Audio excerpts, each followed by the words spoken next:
Good morning. Forgive the mess. I am out doing yard work despite the broken toe. I was pruning my food forest in the front yard, my persimmon and my apples and my peaches, and also my mock orange as well.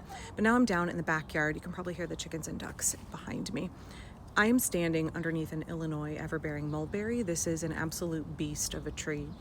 It wants to be 60 feet and I have to prune it constantly to keep it at 20. It is probably too large for this space, but I love it because it produces a ridiculous amount of fruit over a very long period of time. However, the fruit doesn't ripen all at once. You can see here it ripens in stages, and also look how much there is. It's incredibly time consuming to pick this fruit. You have to do it every single day because the fruit, once it's ripe, is quite ephemeral. So that's one downside of this plant. Another downside of growing mulberries is that they're very, very stainy. They will stain your skin, they'll stain your clothes. I always wear dark clothes when I pick them. They will stain concrete as well.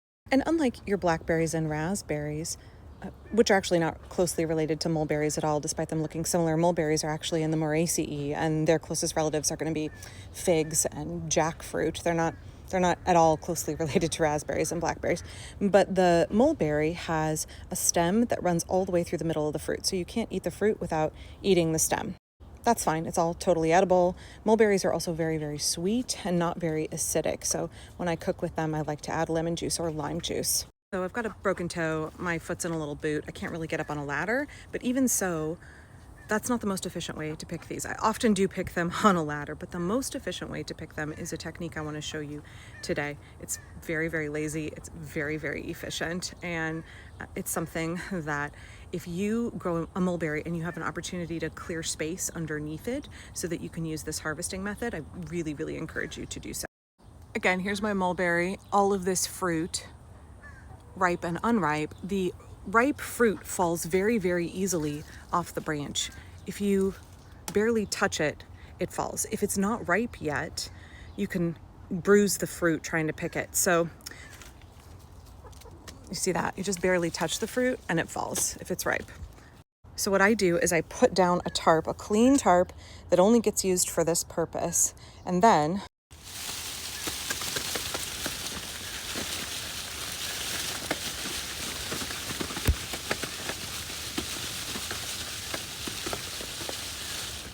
and you might have to pick a few leaves out and, check for spiders, but in 15 seconds, I picked more fruit than I could probably pick in 15 minutes by hand.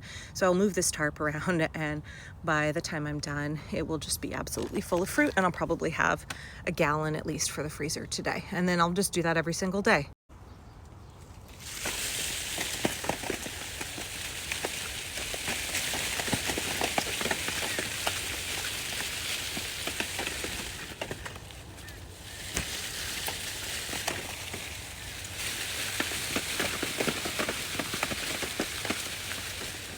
Okay, I gotta get back to work, shaking all of these mulberries out and then cleaning through the batch and putting them in the freezer. And then I will film my regular videos for today. I know folks had been asking me for more permaculture related content, specifically everything I talk about is permaculture, but more specifically garden related permaculture content. And see how stained my hands are, by the way. So I just wanted to share that with y'all because that's what I'm doing this morning. When we're looking at permaculture food crops, I know people tend to focus a lot on fruit. I mean, I do as well. I love fruit. I grow dozens and dozens of kinds of fruit. But in reality, those tend to not be the high calorie crops that are really needed to sustain large populations of people. They're really important. It's important that we grow fruit, especially fruit that is low maintenance, pest and disease resistant, like mulberries are in my location, that produce large quantities of food, especially over long periods of time. But we have to also consider things like the labor of harvesting and processing that food. We have to consider the caloric and nutritional quantity of that food. And so while I have a small quarter-acre property here and I focus a lot on fruit crops, because that's tree crops especially that grow fruit, pawpaws, persimmons, apples, plums, mulberries, figs, more unusual things like sea buckthorn and gummy berries, June berries, things like that. I understand that the really sustainable, like gonna feed your community kind of permaculture tree crops are gonna be nuts, primarily nuts. I don't have enough room on my property for a giant nut tree. I have one nut. I have a filbert that is squirrel planted, and I have to fight the squirrels every year for the nuts that I get from it. I don't know if you can hear that song sparrow in the background. This mulberry tree is full of birds. Oh, not to go on a tangent here, but people ask me, how do you deal with the birds and your mulberries? They get all the ones off the top of the tree, and I get all the ones that are lower down. In any plant that I put in, I calculate about a 20% loss to wildlife. I view that as part of the earth care part of my design. Also, the share the surplus part of my design is that I understand that some quantity of the food that I grow is going to go to wildlife, and especially birds. Like, why would I not want birds in my garden? And in exchange for creating this lush habitat that birds enjoy, so many of our birds not only will eat fruit, but they're also insectivores, especially when we're looking at those frugivores that are feeding their babies. They're largely feeding them bugs and grubs. So I want to create a situation in which I can encourage songbirds to take up residence in my yard, because I enjoy them, because I'm a complete bird nerd, but also because they will do a significant amount of pest control for me. So I could talk about fruit crops all day long. I wish I had space to grow nuts. I'm able to harvest chestnuts from other folks in Portland who tend to have far more than they can utilize, and post on like Craigslist or Buy Nothing and say, come and get our extra chestnuts. But I do think it's important to understand that even though these are not the fat and protein dense calorie crops, it's really important to grow fruit locally. It's really important to build that local sustainable food chain. So much of my work before all of this madness was focused around sustainable local food economies, creating a hyper-local diet, creating a support system where we as eaters are supporting our local farmers, local sustainable agriculture that is climate appropriate, also culturally appropriate. We can develop our own food culture based on what grows well here.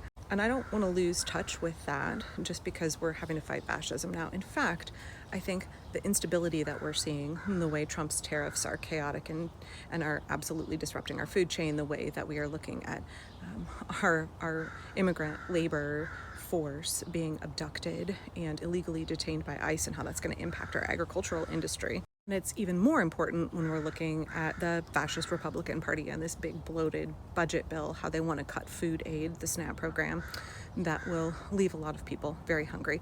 And they have already cut back in February and March some really important programs that partnered local farmers with school cafeterias to feed hungry children. They cut programs that benefited small family farms, helped foster and nurture a local food economy, and got that good, nutritious, local seasonal food to hungry children in our schools. They already did that. So I know that my state representative, Twee Tran, had said that it's really up to us as communities to figure out how to care for people. There are going to be hungry children in all of our neighborhoods, pretty much everywhere, unless you live in some bougie gated community. And even then, there's folks probably in your church, there's folks that are at the same library that you're at, there's folks in your city who are going hungry. And how do we address that? In permaculture, we have earth care, people care, and fair share. And I feel like those last two, people care and fair share, are ones that we have to lean into really hard right now. What changes do we need to make in order to help take care of ourselves and help take care of our communities? Because the safety nets, the infrastructure that our tax dollars are supposed to fund to feed people in need, those have all been swept away, gutted. The few that remain are being gutted even further so that billionaires can get a giant tax break. In permaculture, we say the problem is the solution. So the problem is we have fascists in our government who don't care about people who are struggling. They don't care about hardworking Americans. They don't care about children who are suffering. And that creates a space and opportunity for us to make sure that we develop mutual aid networks, that we develop community care, that we take care of our own. Yeah, it sucks. It shouldn't be like this forever. But every time I'm out in the garden and I think about permaculture and the way that it is such an efficient system that reduces labor and increases food yields, I can't help, obviously, but think that this is a key component of the solution to help shore us up against what the fascists are doing, to help make sure that people get fed. For me, permaculture is resistance. Growing my own food is resistance. Having a little free farm stand out front, that is resistance.